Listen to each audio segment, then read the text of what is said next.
صل وسلم وبارك عليه وعلى آله. اللهم صل وسلم وبارك عليه وعلى آله.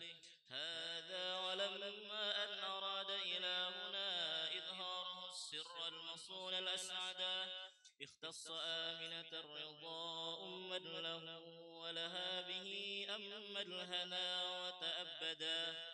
حملت بجوهره الشريف وما شكت ثقلا ولا وهنا بها طول المدى، وهواتف الرحمن قد هتفت بها وبسائر الأكوان قد سمعت الندى، وتقول يا بشراك قد نلت المنى وحملت خير المرسلين الأمجدا. صلى الله على سيدنا محمد صلى الله عليه وسلم. صلى الله على سيدنا محمد صلى الله عليه وسلم. صلى الله على سيدنا محمد صلى الله عليه وسلم. صلى الله على سيدنا محمد عليه وسلم. صلى الله على سيدنا محمد صلى الله عليه وسلم.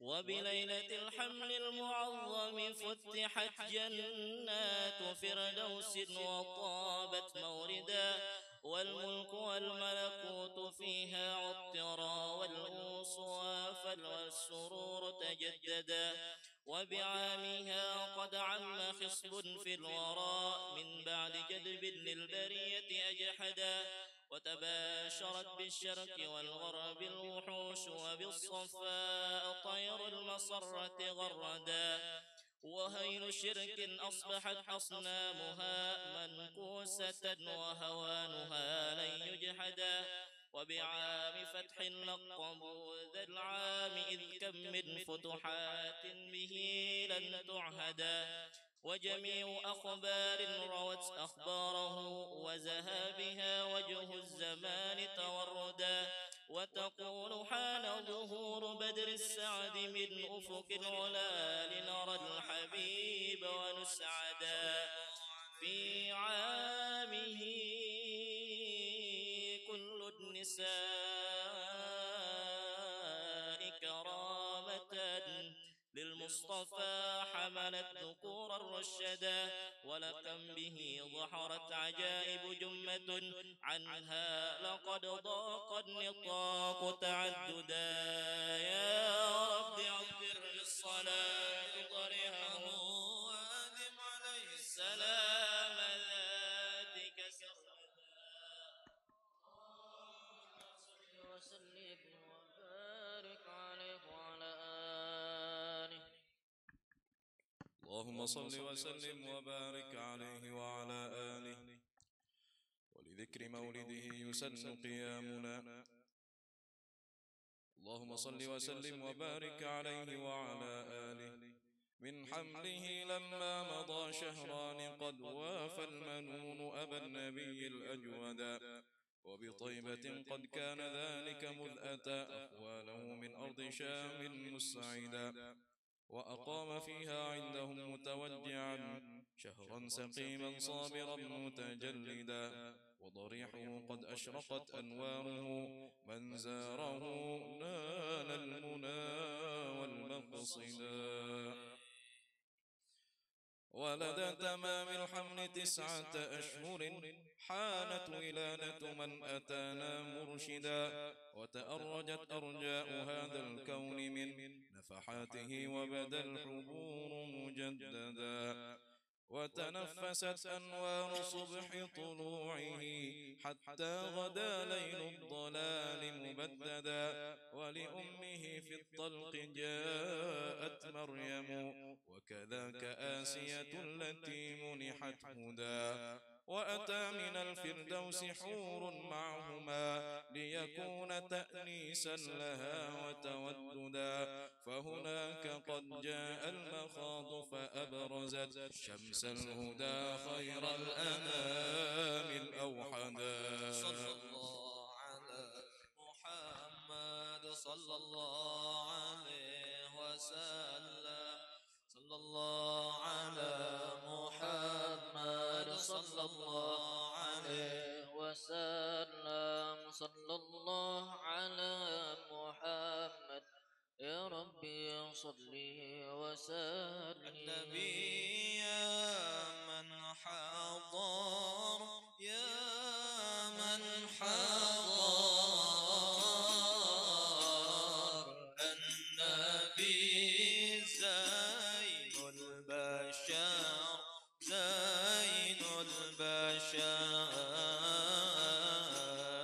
من دنا له الشجر، له الشجر، والغزال سلم عليه صلى الله عليه. مرحبا يا نور العين، مرحبا مرحبا يا مرحبا يا مرحبا يا مرحبا جد الحسين، مرحبا مرحبا يا مرحبا ألف مرحبا.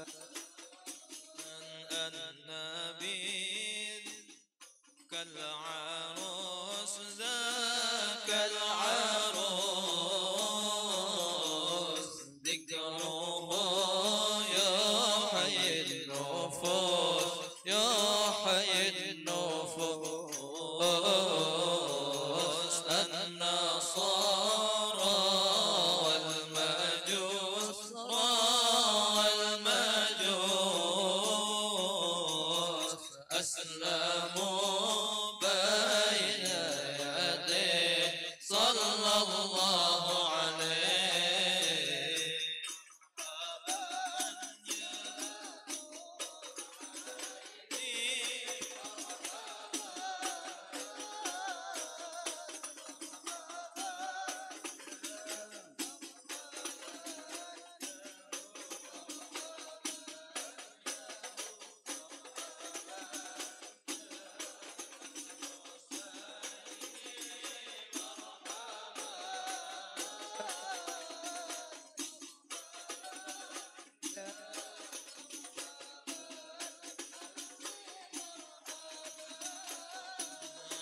الحسن ثم الحسين، ثم الحسين، للنبي قرة العين، قرة العين، نورهم كالكوكب، كالكوكب، جدهم صلوا عليه صلى الله عليه.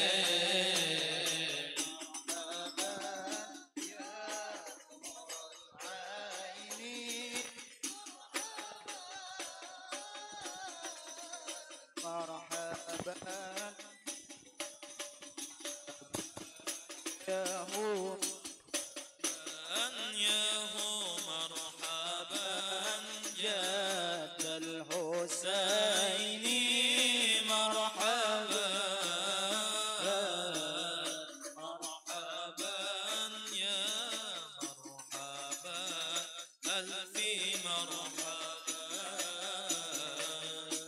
اللهم صل وسلم وبارك عليه وعلى آله. اللهم صل وسلم وبارك عليه وعلى آله. ولذكر مولده يسن قيامنا أدبا لدى أهل العلوم تأكدا. وبأكمل الأوصاف جاء نبينا وبدا يهلل ساجدا متعبدا، إذ لاح مختونا نظيفا طيبا مقطوع سر بل كحيلا أغيدا، وإلى السماوات العلية رافعا للشريف رأس مثل ما رفع اليدا، وله الملائك شمتت لعطاسه من بعد ما حمد الإله ومجدا، كم من خوارق يوم مولده بها قد أسس الدين قيم وسيدا. من ذلك النور الذي شمي الورى وازداد وادي الشام منه توقدا. وخمود نيران لفارس التي من 1000 عام أوقدت لن تخمدا. وكذا السماوات العلا حفظت به من كل شيطان رقى متمردا.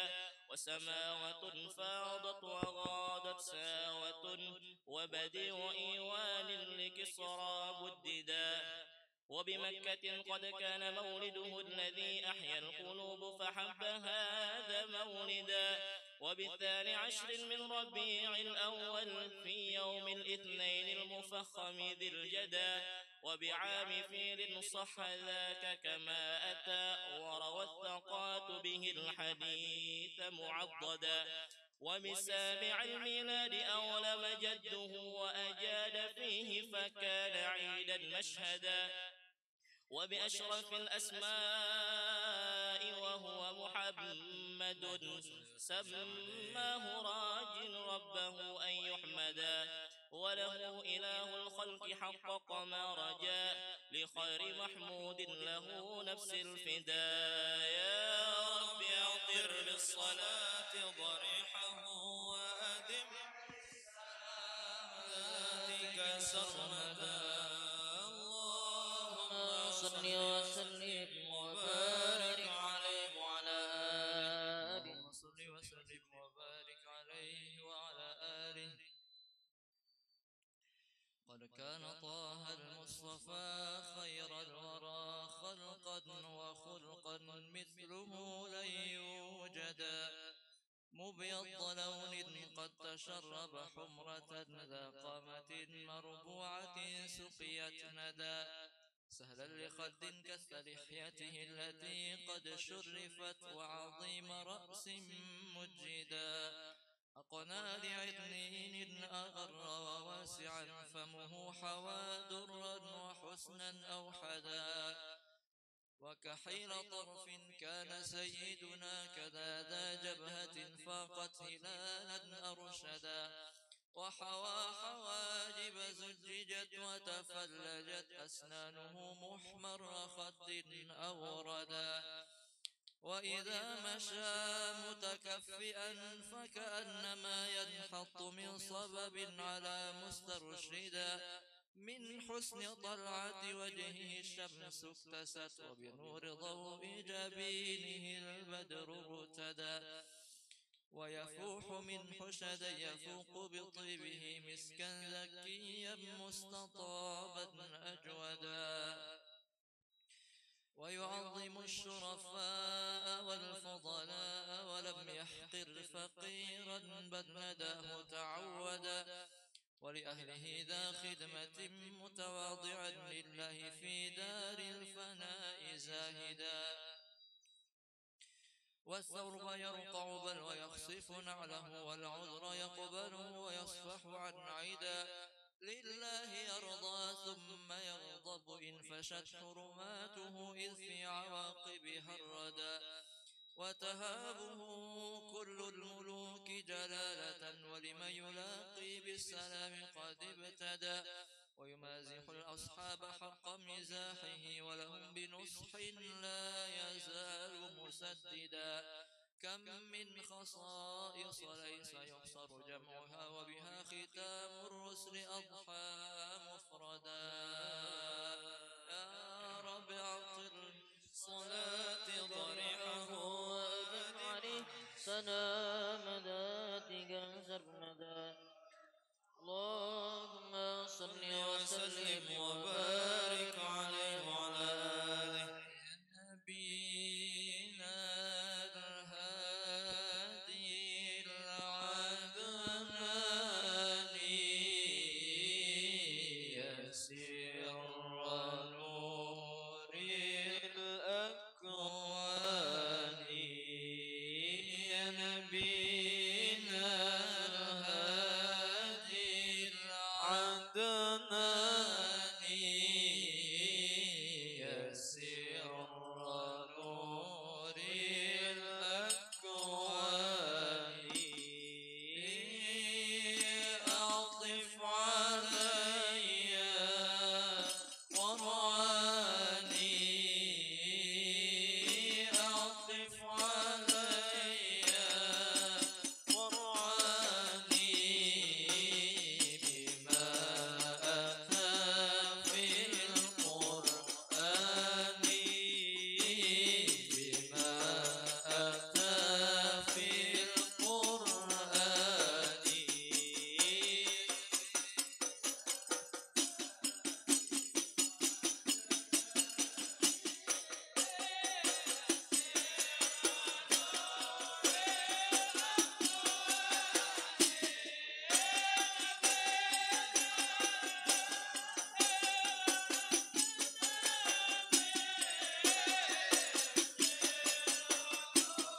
سواك يرحم حالي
وصحبه أجمعين.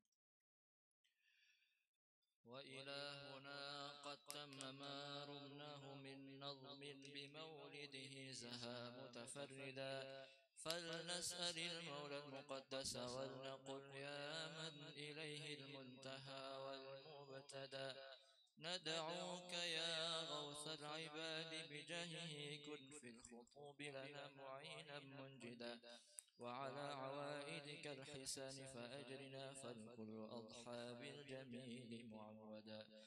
وبما نؤمل يا كريم فجد لنا فضلا وكن بالجود منك مزودا، وامنن بصرف النفس عن شهواتها وافكك فؤادا في هواه تقيدا. ومن الجرائم تب علينا واهدنا واغفر لكل ما جنى وتعمدا. ومن الجرائم تب علينا واهدنا واغفر لكل ما جنى وتعمدا. وامنن بعافية لمرضانا وجد باللطف يا من بالمكارم عودا. وبحلية الإيمان حل قلوبنا ولها بأنوار المعارف أسعدا. وإلى سواك فلا تكلنا واسقنا غيثا مغيثا للبرية جيدا. واحرس حمى طه وأجزل خيره واخذل لمن قدر مسوءا أوردا. وكذا بلاد المسلمين احفظ لها جمعا وبالفرج القريب تعهدا. وانظر إلى سلطاننا بعناية وانصر به الشرع الحنيف ومهيدا. ولديننا ثبت وقوي يقيننا كيما يقين ما نحاذره غدا. ونفوز من خير الورى بشفاعة ونحوز في جنات عدن مقعدا. ولعبدك العزب الفقير محمد المنشي في دار الكرامة خلدا. وأدم له حسن الجوار بطيبة وارزقه سرا عن سواك مجردا. ولوالديه اغفر كذا ذرية وامنحهم الستر الجميل مؤبدا. وشيوخه وأحبة ولقارئ ولسامع يصغي إليه ممجدا. ولمجري هذا الخير واشكر سعيه واجعله في مهد القبول ممهدا. وأجب دعانا إذ وعدت وهب لنا حسن الختام فحاشا تخلف موعدا. وصلاة مولانا وتسليم على أزكى شفيع للبرية قد هدى. والآل والأصحاب ما هبت صبا فأمالت الغصن الرطيب الأمندا. فضل سبحان ربك رب العزة عما يصفون وسلام على المرسلين والحمد لله رب العالمين.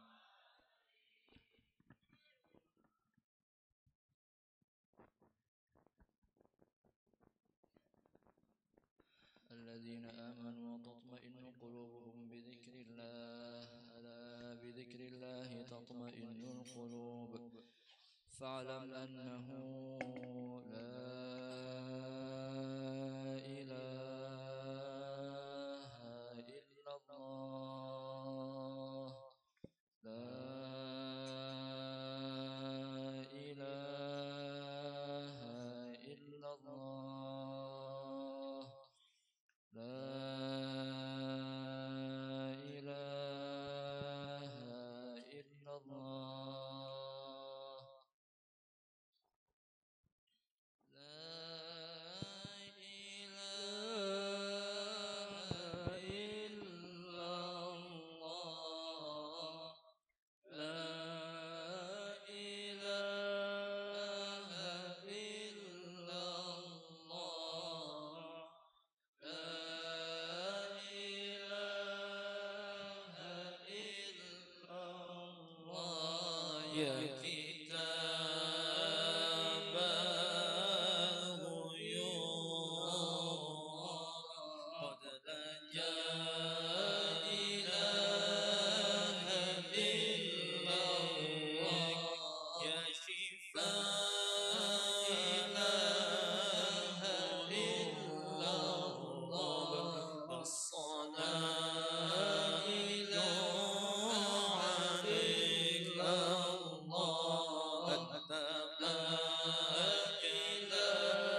بالصلاة عليك الله وعليك السلام لا إله إلا مجدا مستهانا بالصلاة عليك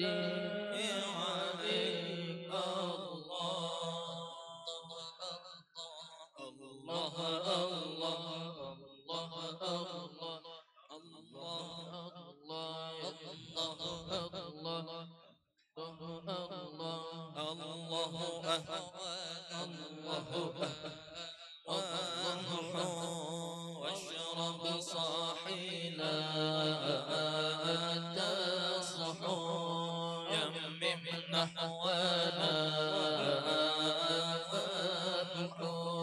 واشرب صاحي لا تصح ومن الحاشاء فامحو غير الله غير الله ربنا نذكر ثم غيره نهجر نحن ربنا نذكر ثم غيره نهجر ولحالنا تنظر عين الله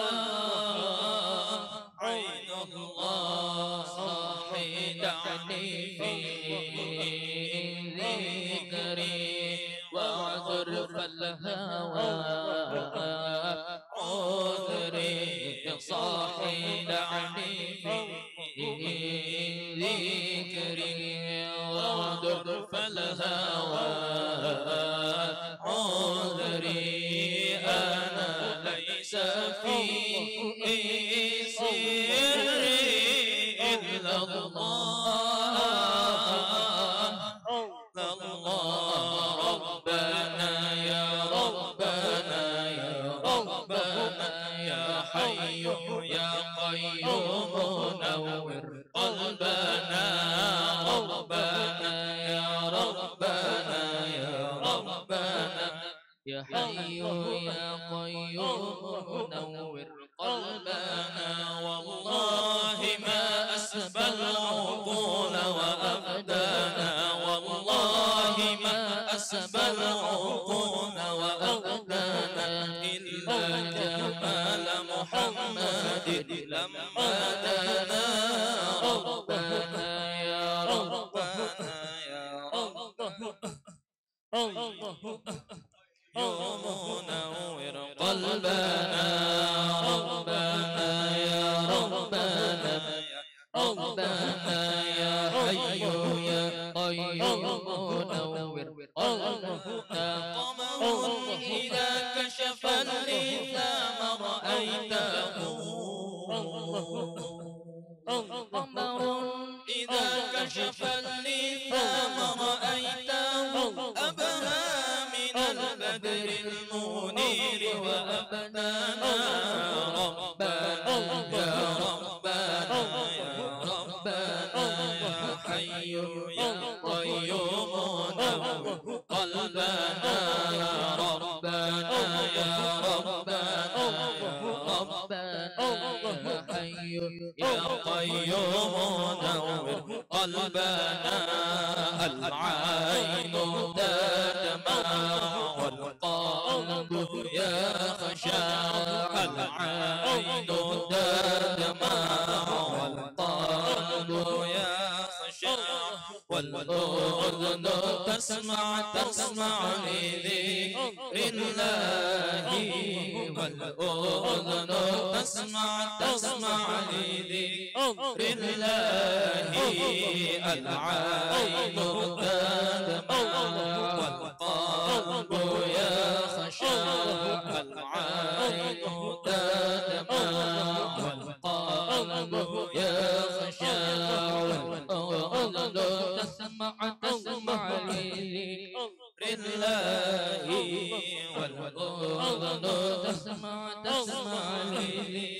لله غني شائي الله ذكر الأسياد غني شائي الله ذكر الأسياد غني شائي الله ذكر الأسياد شتم فؤادهم أهل الله العين تدمع والقلب يخشى العين تدمع والقلب يخشى والأذن تسمع لذكر الله والأذن تسمع لذكر الله أنتم فروضي ونفدي أنتم فروضي ونفدي أنتم حديثي وشغلي يا قبلتي في صلاتي إذا وقعت أصلي يا ربي بهم وبآله عجل بالنصر وبالفرج يا ربي بهم وبآله عجل بالنصر وبالفرج يا سيدنا يا خالقنا قد ضاق الحمل على الودد يا ربي بهم وبآلهم عجل بالنصر وبالفرج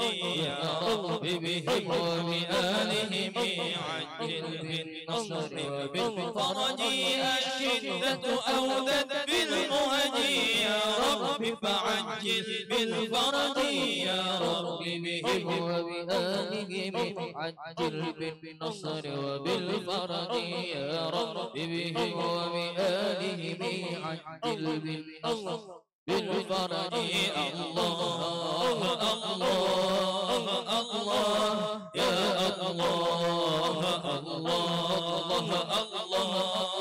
الله يا الله الله الله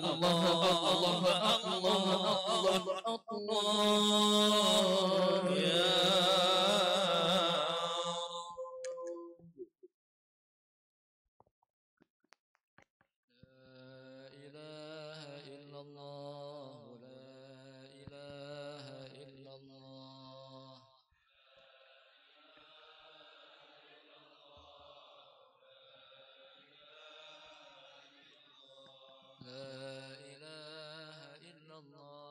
سيدنا محمد رسول الله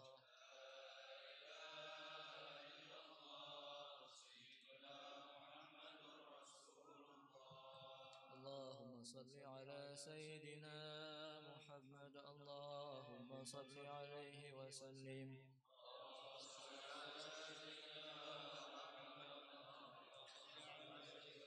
اللهم صل على سيدنا محمد اللهم صل عليه وسلم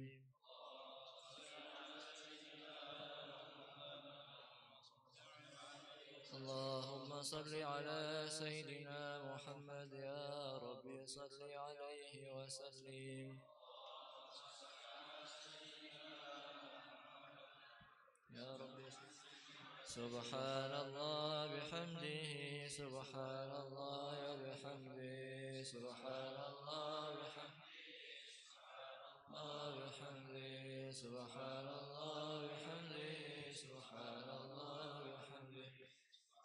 الله بحمده سبحان الله سبحان الله بحمده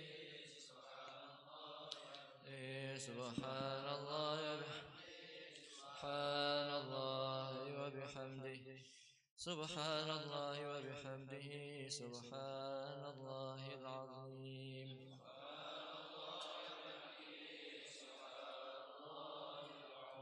سبحان الله وبحمده سبحان الله العلي العظيم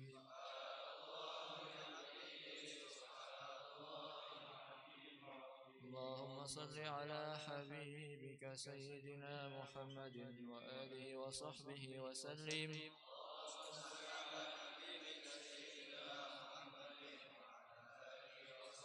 اللهم صل على حبيبك سيدنا محمد وآله وصحبه وسلم.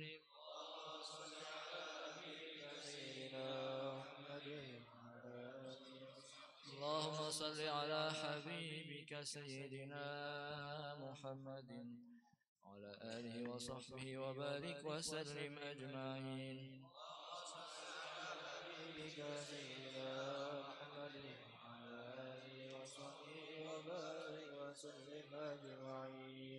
الفاتحة وآيات الكرسي وصلاة سورة الإخلاص والمعوذات.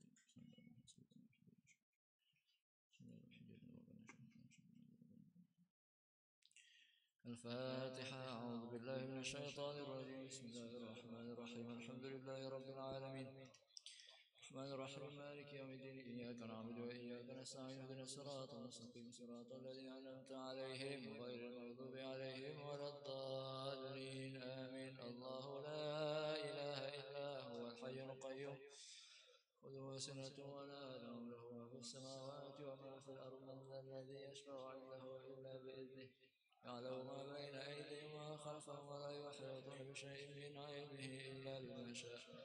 وسع كرسيه السماوات والأرض ولا يؤوده حفظهما وهو العلي العظيم. بسم الله الرحمن الرحيم. قل هو الله أحد الله الصمد. بسم الله الرحمن الرحيم. قل هو الله أحد الله الصمد لم يلد ولم يولد ولم يكن له كفوا أحد. بسم الله الرحمن الرحيم. قل هو الله أحد.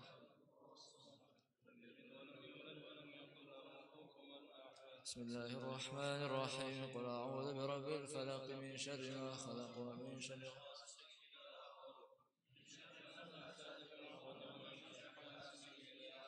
بسم الله الرحمن الرحيم. قل أعوذ برب الناس ملك الناس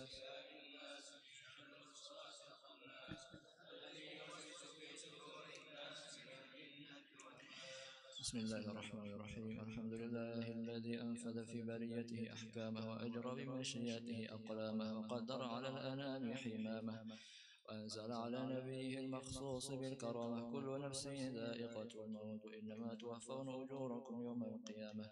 هنالك يقال للمجرم أن امتاز ونجي المؤمن عن سواء الجحيم فاجتاز وثبت السعيد على الصراط فاحتاز. فمن زحزح عن النار وأدخل الجنة فقد فاز ومن ألقي في النار فقد آل إلى الثبور ومن أدخل الجنة فقد ظفر بالسرور. أوفى للجدل والحبور وما الحياة الدنيا إلا متاع الغرور. اللهم صل وسلم على سيدنا ومولانا محمد النبي الأمي العربي القرشي اليثربي الأضحي الزمزمي المكي التهامي صاحب النصيحين وابن الذبيحين أفصح العرب وأكرمهم وأفضل الأنبياء وأرحمهم. اللهم ارزقنا في الدنيا زيارته وفي الآخرة شفاعته ولا تحرمنا رؤيته وأوردنا حوضه المورود واحشرنا تحت ظل لوائه المعقود وأجرنا اللهم من هول يوم القيامة ونصبه. اجعل اللهم ثواب قراءاتنا هذه وبركة دعائنا وثواب ما هذلناه لروح حبيبنا وشفيعنا وقرة أعيننا سيدنا محمد صلى الله عليه وسلم ثم إلى أرواح آبائه وإخوانه من الأنبياء والمرسلين وجميع الصحابة والتابعين وأهل بيته الطاهرين ثم إلى روح من اجتمعنا هاهنا بسببه وتلونا القرآن العظيم لك ومن جهته من أنت أعلم به وباسمه. مولانا الشيخ محمد راشد بن عبد الله بن جرير ارحم اللهم بالقرآن العظيم مثواه وبالنبي وبالرحمة ثراه. اللهم وآنس وحشته ونفس كربته ونور محلته واكتب حسنته وكن لنا وله وليا وبنا وبه حفيا.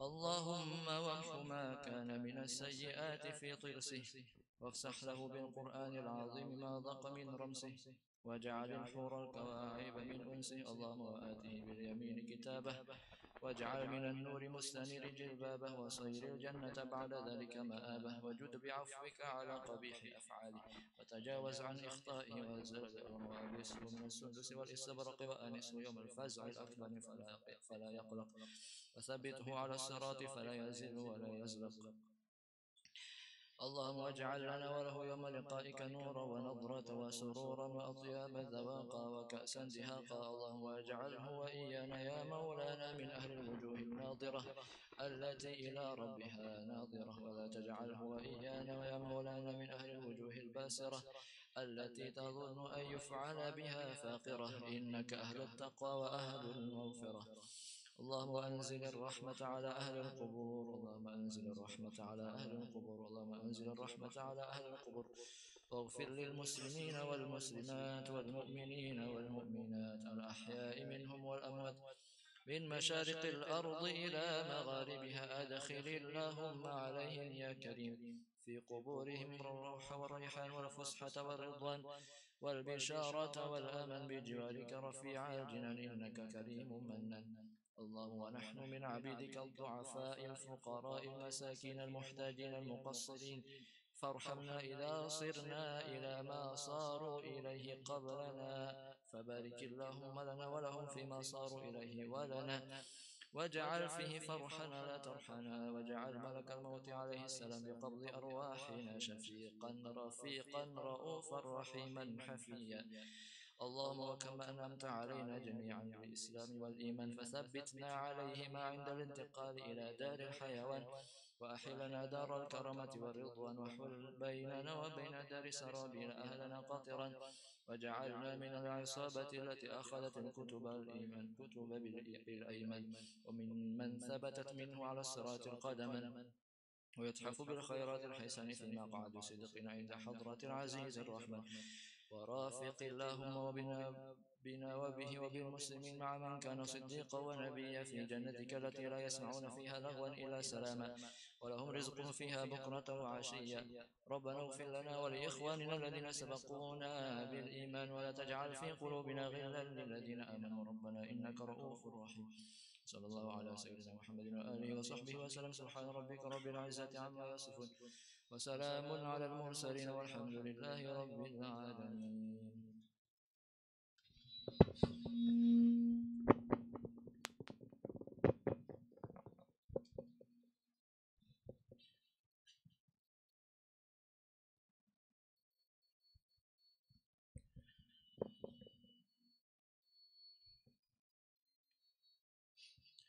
السلام عليكم ورحمة الله وبركاته.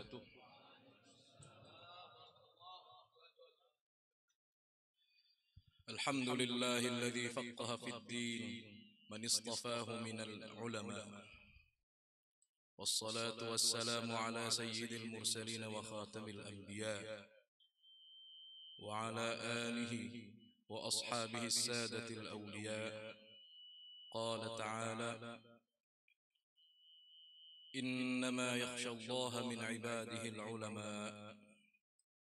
وقال تعالى: يرفع الله الذين آمنوا منكم والذين أوتوا العلم درجات. وقال رسول الله صلى الله عليه وسلم: اذكروا محاسن موتاكم.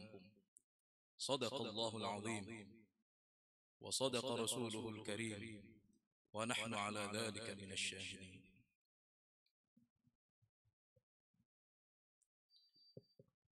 Hadirin sekalian,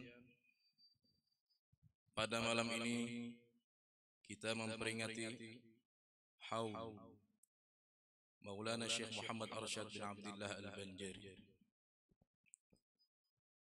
dan seyogyanya lah kita mengenal sedikit dari biografi beliau agar kita bisa mengambil pelajaran dan meneladani beliau.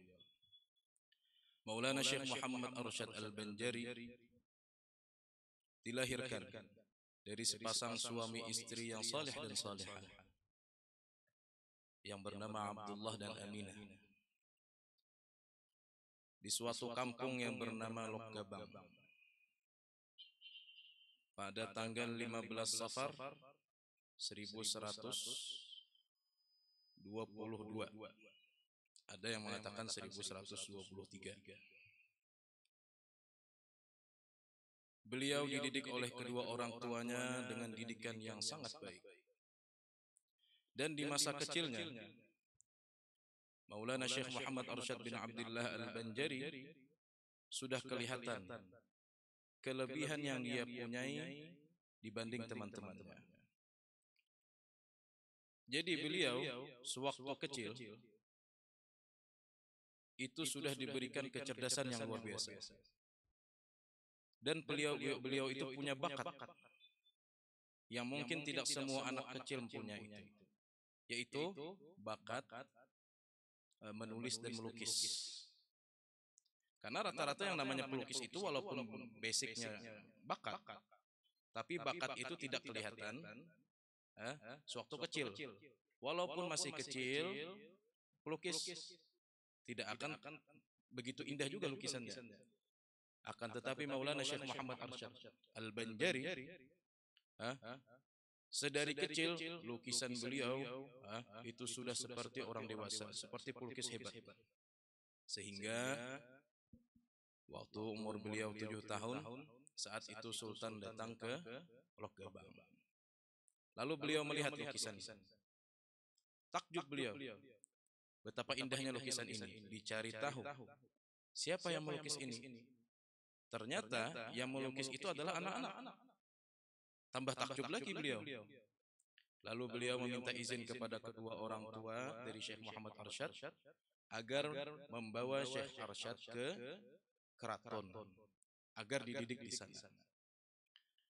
Dan kedua orang tua beliau pun setuju akan hal itu. Dibawalah beliau ke keraton dan dididik di sana. Sampai manakala beliau dewasa, Sultan menikahkan beliau dengan putri Sultan itu sendiri. Akan tetapi, belum lama setelah beliau menikah dengan putri dari Sultan, beliau mempunyai keinginan untuk pergi ke Tanah Suci, menuntut ilmu di sana. Padahal waktu itu istri beliau lagi hamil anak pertama. Namun dengan kebesaran hati, istri beliau pun membolehkan beliau untuk pergi ke Tanah Suci. Maka berangkatlah Syekh Muhammad Arsyad ke kota Mekah. Sesampainya di sana, beliau menuntut ilmu dengan sungguh-sungguh.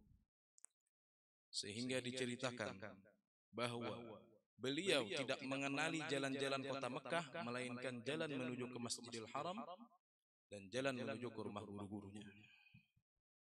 Padahal lamanya beliau tinggal di kota Mekah itu 30 tahun.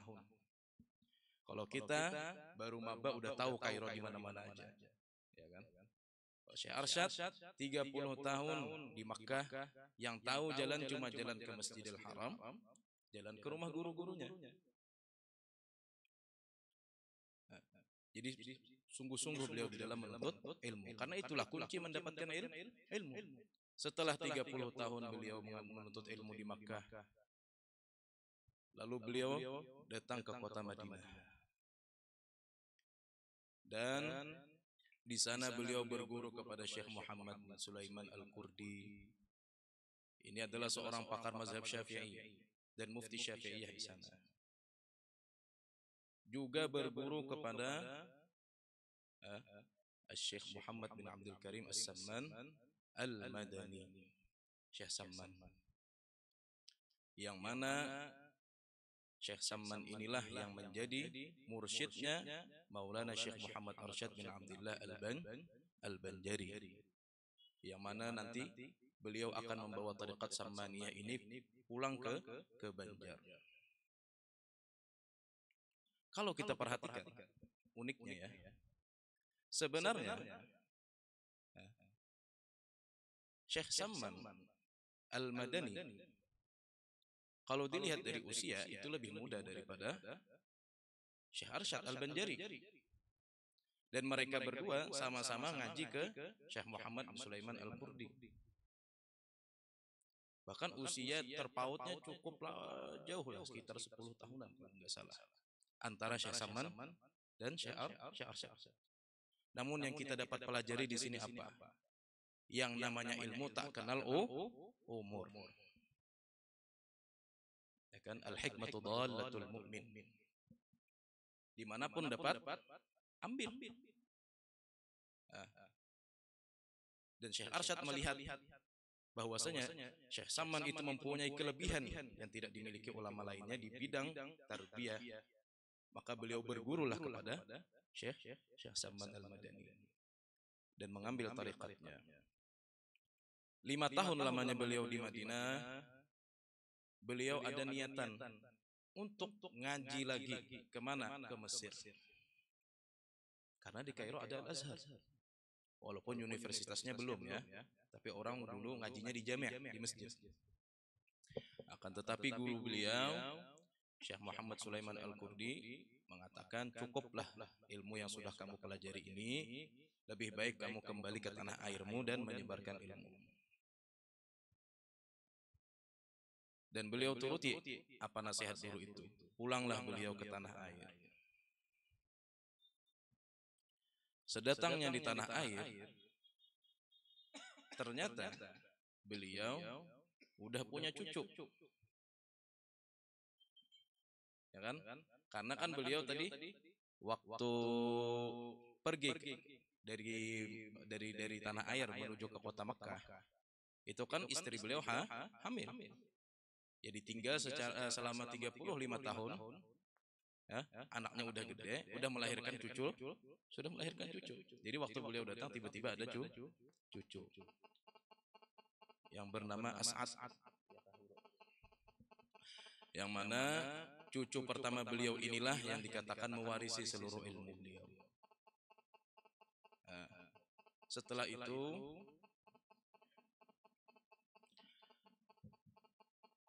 beliau cek 1 2. Tadi waktu di Tanah Suci beliau sungguh-sungguh di dalam belajar. Pulang dari Tanah Suci sungguh-sungguh mengajar. Nah, beliau perhatikan keadaan murid-muridnya. Beliau didik anak murid dan keluarganya. Sehingga semua zuriat Syekh Arsyad yang bertemu dengan beliau, karena beliau ini kan panjang umur, semua zuriat Syekh Arsyad yang bertemu dengan beliau tidak ada yang tidak menjadi orang alim. Entah itu lelaki maupun perempuan. Zuriat beliau ini banyak, karena istri beliau juga banyak. Beliau kan panjang umur. Maka anak cucu beliau utus ke berbagai penjuru untuk menyebarluaskan ilmu.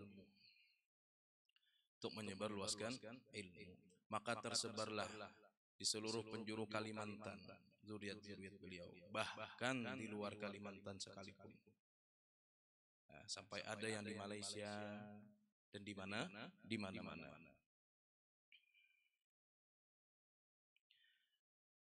Syekh Arsyad menguasai 35 kurang lebih ya, 35 bidang ilmu.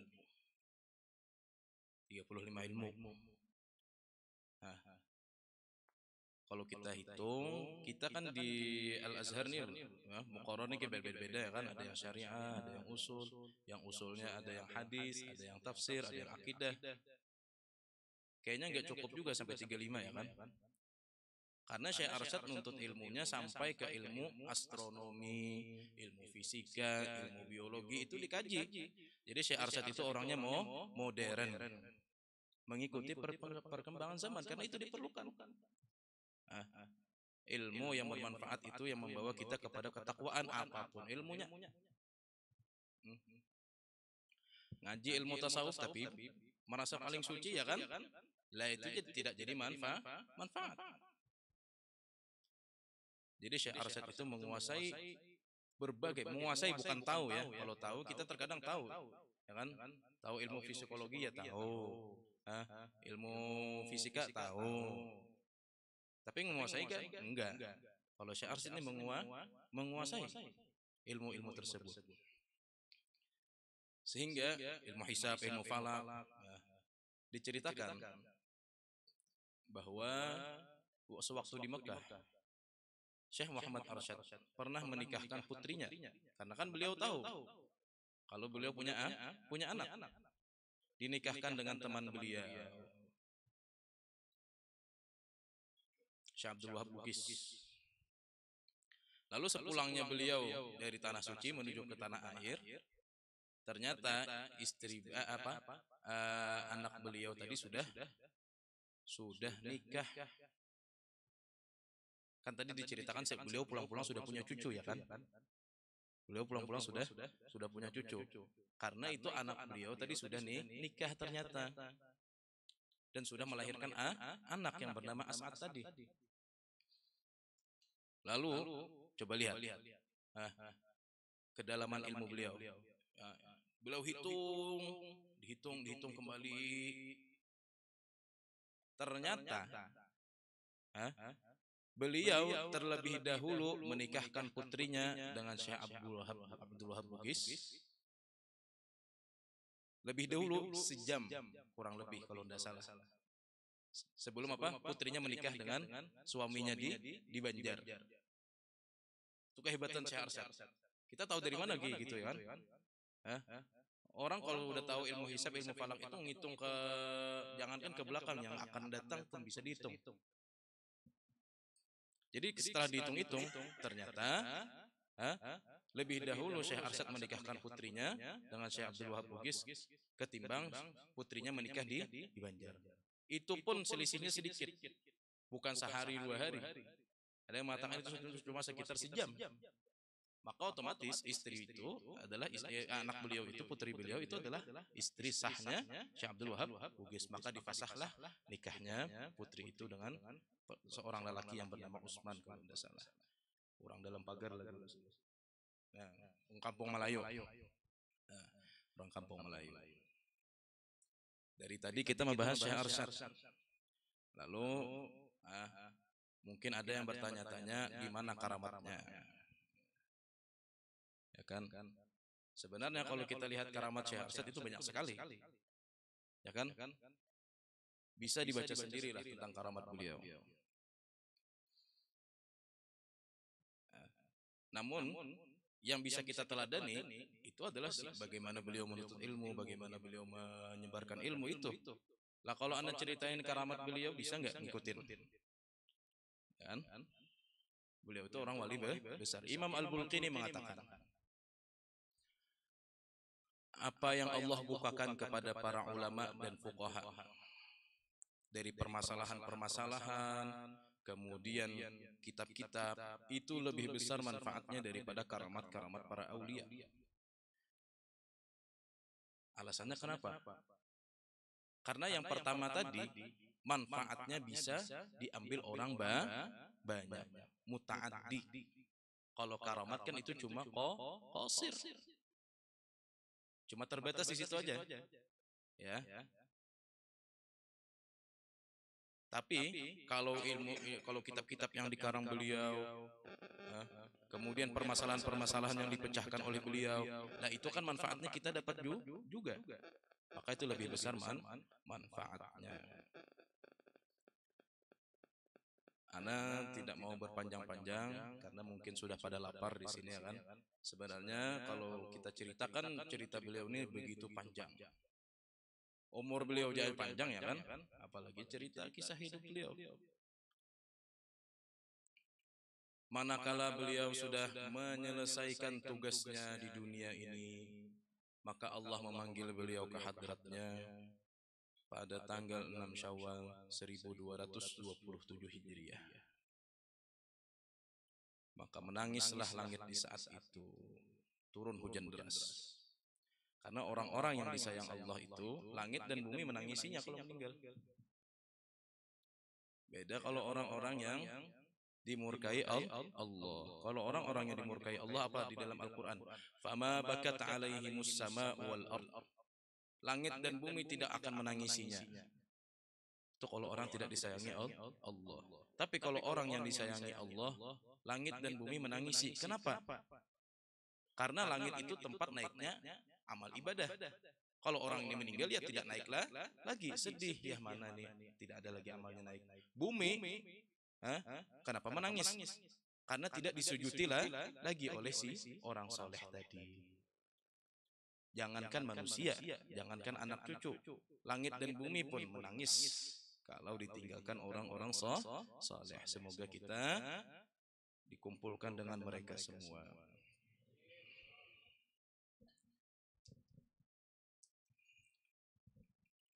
Mungkin hanya ini yang bisa Anda sampaikan. Salah khilaf, mohon maaf. Wassalamualaikum warahmatullahi wabarakatuh.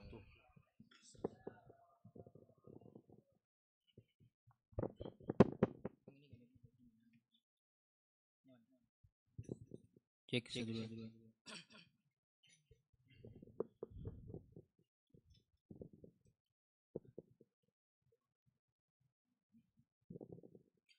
Allahumma salli wa sallim ala sayyidina Muhammadin wa ala ali sayyidina Muhammad. Setengah nasihat Syekh Muhammad Arsyad untuk semua, terlebih dzurriyyat. Mari bertakwa pada Allahus Samad, cari ridha Allah, yuk beramal salihan. Di dunia ini tempat tinggal sebentar, kematian itu pasti tidaklah samar. Allah pasti memandang di mahsyar, amal baik dan jahat munkar lamanya berdiri panas di mahsyar. Keringat terkandung, dosa kecil besar, semuanya gelisah menanti kabar. Ke surga atau ke neraka dihantar, tanda kiamat dekat sudah. Banyak yang lupa mati bertemu Allah, banyaklah hukum Allah dirabah. Mubarak dikerja ketimbang manfaat, ilmu dan ulama Al-Quran dihina, fasik dan bid'ah dajjal dipuja.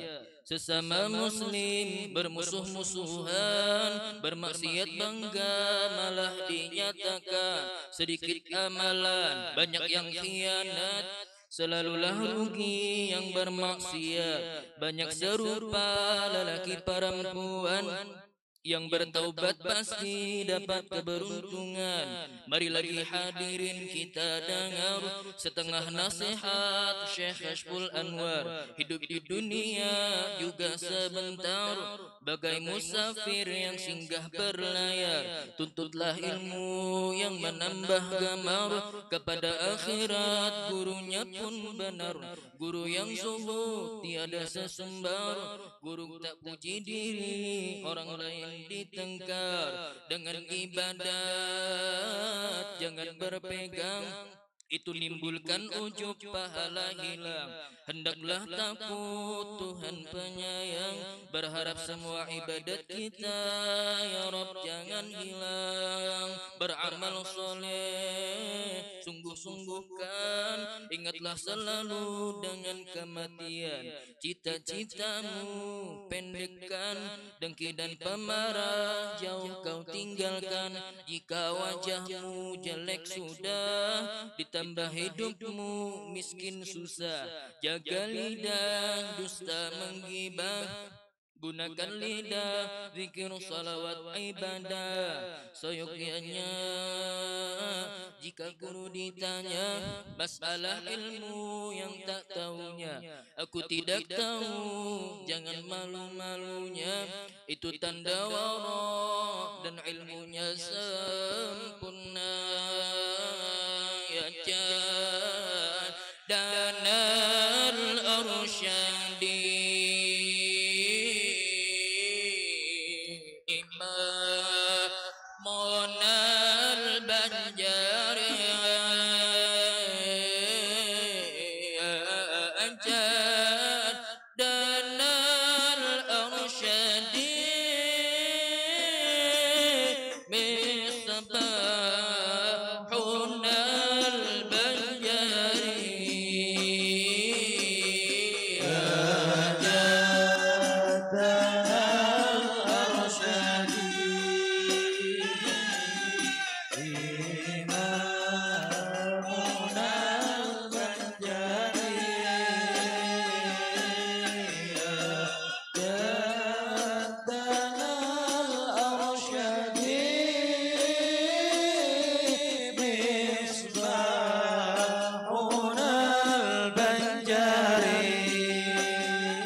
Allah dan Rasulnya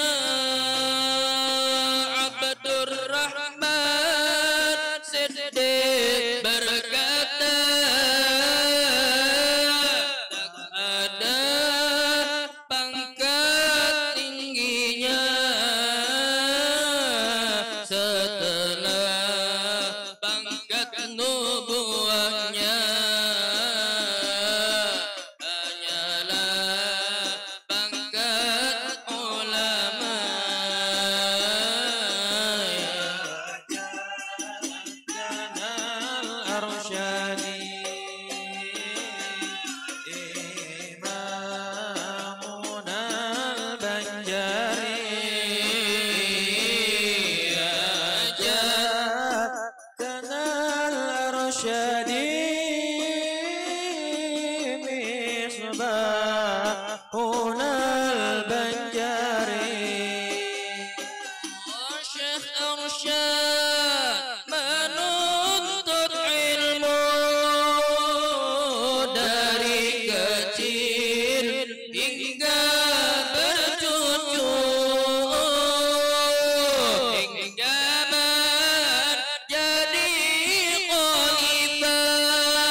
membimbing umat masyarakat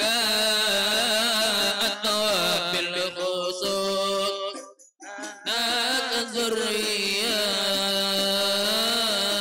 ya jaddana al-arsyad Allah imamuna al-banjari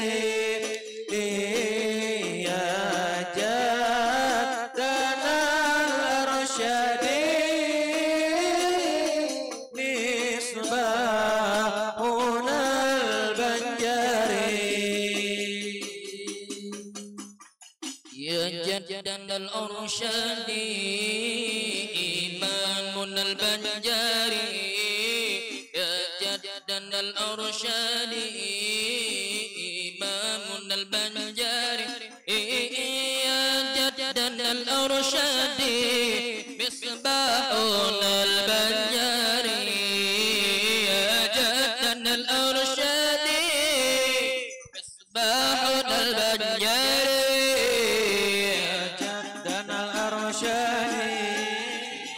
imamun al-banjari ajad arsyadi imamun al-banjari ajad al-arsyadi misbahun al-banjari ajad al-arsyadi misbahun al-banjari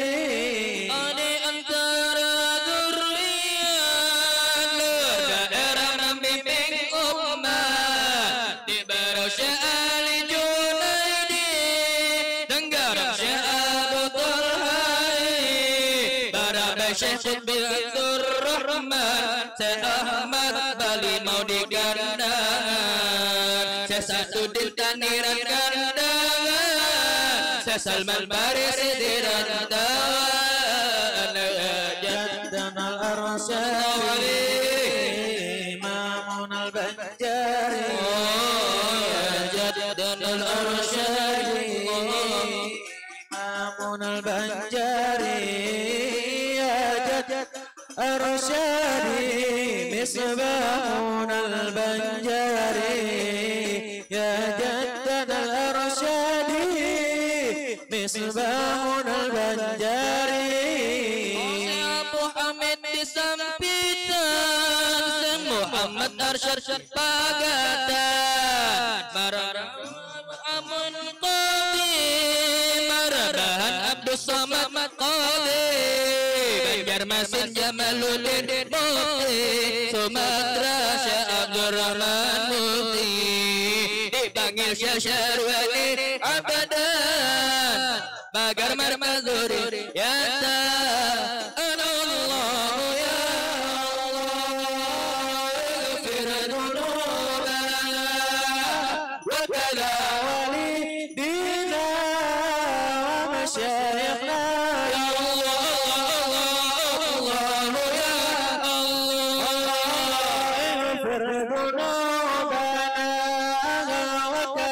walidina wa masyayikhna ya Allah di dunia sementara untuk cari pekannya akhiratlah akhirnya kematian pintunya semua yang bernafasnya merasakan matinya umur kiamat kecilnya penentu akhiratnya Allah ya Allah ighfir dhunubana wa kada dina wa masyayikhna ya Allah ya Allah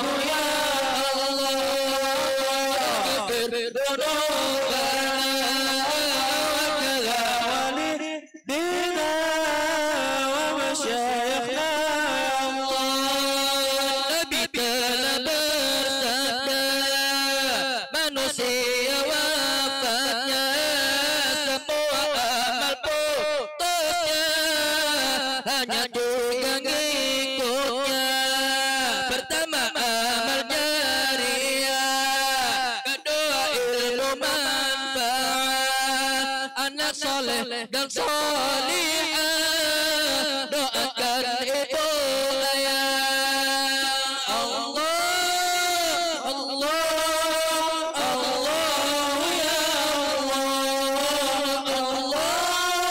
Allah Allah ya Allah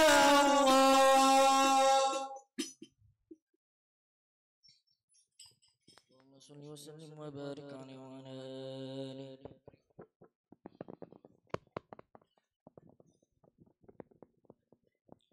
Cek 1 2 perhatian hadirin. Alhamdulillah acara kita sudah selesai. Habis ini ada sedikit sambutan dari gubernur baru kita. Kepada Bang Pardan kami persilakan.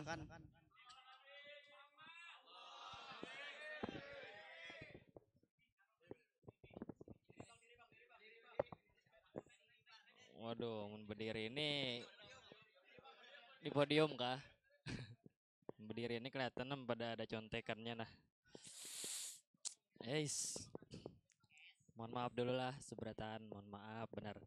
Ini bukannya apa namanya artinya kita nih dibanding bagian antum kita sama aja seberatan di sinilah. Jadi dikarenakan kita diminta ya kalau jadi kita bismillah kita coba sambutan ya kan. Bismillahirrahmanirrahim. Alhamdulillah rabbil alamin hamdan na'imin hamdan syakirin hamdan yuafi ni'amahu wa yukafi mazidah. Ya Rabbana lakal hamdu kama yanbaghi li jalalika wajhikal karim wa li azimi sultanik. Subhanaka la ilma lana illa ma 'allamtana innaka antal alimul hakim. Rabbi shrah li sadri wa yassir li amri wa hlul 'uqdatam min lisani yafqahu qawli amma ba'd. Pertama-tama kita panjatkan puja-puji syukur kehadirat Allah Subhanahu wa taala yang mana telah mengumpulkan kita semua di malam yang insyaallah penuh barakah ini di dalam acara yang bertajuk Haul Syekh Muhammad Arsyad bin Abdullah Al-Banjari yang ke-219. Luar biasa lah. 219 kali sudah haulnya nih. Luar biasa. Khususnya di Mesir ya. Salawat serta salam semoga selalu senantiasa dihaturkan kehadirat baginda Nabi besar Muhammad sallallahu alaihi wasallam. Allahumma shalli wa sallim wa barik alaihi. Yang mana Dengan karunia beliaulah, dengan berkat dan syafaat beliaulah kita semua bisa merasakan nikmatnya iman, Islam dan ihsan. Alhamdulillah rabbil alamin. Tidak banyak sebenarnya yang ingin saya sampaikan dikarenakan tadi ujarnya apa nih? Ujarnya pembaca manakib, kita semua ini sudah lapar ya. Kalau jam berapa nih? Dikarenakan juga saya yakin mungkin ini bukan apa ya, niat daripada antum untuk datang ke sini, yang mana niat kita semuanya untuk menghadiri haul Syekh Muhammad Arsyad bin Abdullah Al-Banjari. Ya kalau jadi singkat saja, kada banyak lah insyaallah. Hitung ija panitia lah. Mun lawas lagurakan. Yes, nanti catatan lu lah. Adalah jadi ngalibannya dibuka masalahnya. Danglah apa tadi lah? Nanti lo. Nah, ini mas sudah nih. Jadi maka dari itu sebenarnya di dalam kesempatan yang mulia ini kita seharusnya lah seyogianya ujarnya Pak Nakib tadi mengambil manfaat daripada beliau ini, mengambil istifadah, mengambil segala kebaikan daripada sesuai dengan kita di sini sebagai penuntut ilmu, yang mana kita bisa mengambil daripada beliau, meneladani beliau dari sisi ketakwaan beliau, dari sisi keimanan beliau, kesungguh-sungguhan beliau, dan juga semangat beliau dalam menuntut ilmu. Itu kalau jadi jangan fokus di karamat ya modelnya tuh. Nah, jarnya menakib. Jarnya nang menakib paman ya astagfirullahaladzim. Ujar Ustadz Azhari, luar biasa beliau lah. Kita nih belum tentu bisa kayak beliau nih. Nggih. Ada apa-apa kan? Iya itu luar biasa. Sedang dulu memikirkan lah. Jadi juga ya itu kita nih Rami kalau lah Rami besairan kenapa? Wah jangan kayak itu. Ay mohon maaf dulu. Para senior banyak di sini salinya. Wow, maaf. Bisa kadingat kayak itu lu anu gugup. Ada senior kita nih Abang Da Maulana Wicaksono, ada Ustadz Khalid luar biasa, ada Bang Irfan Rajudin, ada Bang Rizky, dan ada Bang Dumi juga aja. Ada siapa lagi? Banyak lah. Bang Nur. Wah, Rami, kumpulan kita lah, Rami kalau acara kayak ini Rami benar. Juran toh.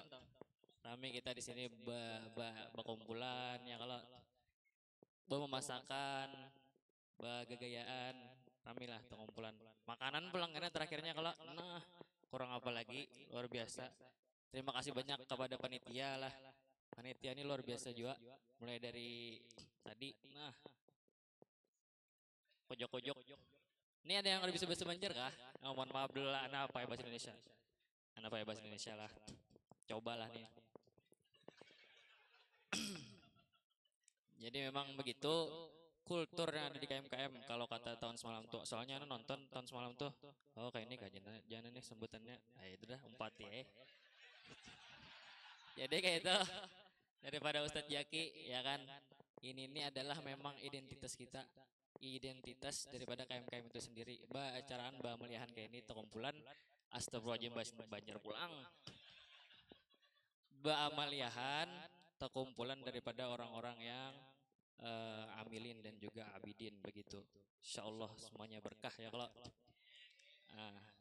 Diharapkannya semoga dengan acara ini kita semua bisa apa namanya nih menjadi wasilah kita untuk kita semua yang mungkin S1 lah, yang strata 1 dan juga mungkin ada yang mahat, ada yang ya itulah 2 intinya. Untuk menghadapi ujian kita yang akan datang ini, semoga kita diberikan kenajahan, diberikan kesehatan, diberikan segala hal baiklah insyaallah menghampiri kita apabila kita bertawasul dengan Sohibul Haul melalui acara-acara kegiatan kita yang insya Allah penuh berkah ini. Ya kalau dan juga saya di sini ingin menyampaikan sedikit lah. Ini mohon maaf keluar konteks, mohon maaf benar. Jadi di sini juga kita sebagai pengurus Dewan apa? DP Dewan Pendidikan Dewan Pengurus Keluarga Mahasiswa Kalimantan Mesir di sini juga ingin mengucapkan ingin memperkenalkan saya memperkenalkan daripada insya Allah orang-orang yang bakalan membersamai saya dalam menahkodai yang gugup dalam menahkodai KMKM 1 tahun ke depan ini. Iya, kan ada briefingnya kalau bismillah. Jadi orang-orangnya itu ada yang pertama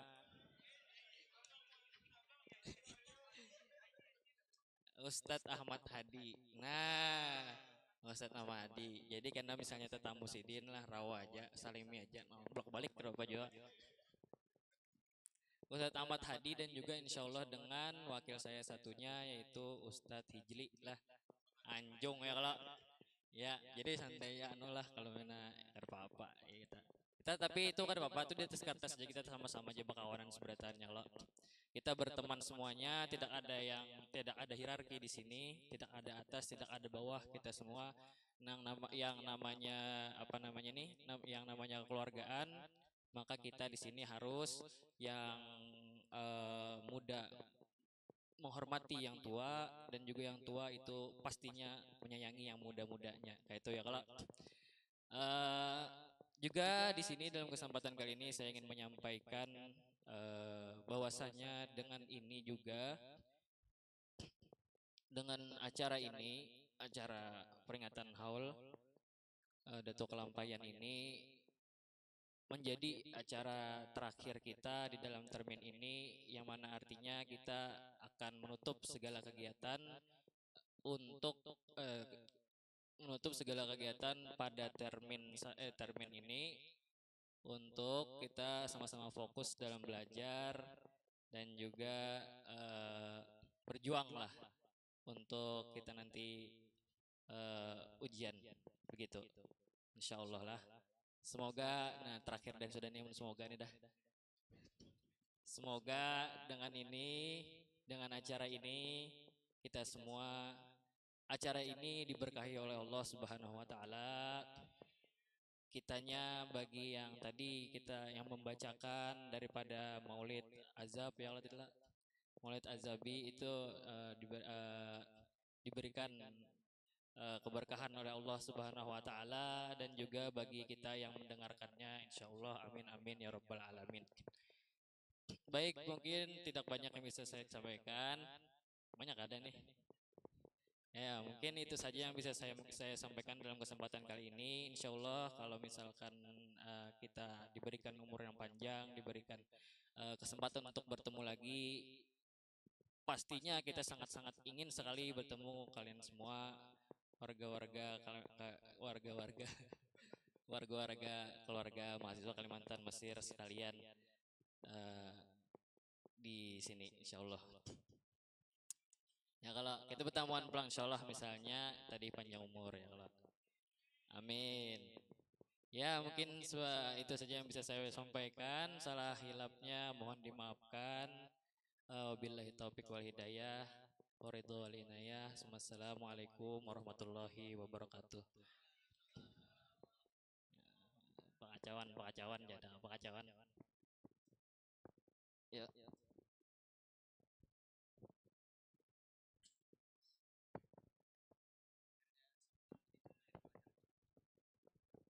Alhamdulillah, dengan berakhirnya sambutan tadi, maka berakhirlah juga acara kita pada malam hari ini. Batur. Taqabbalallahu minkum.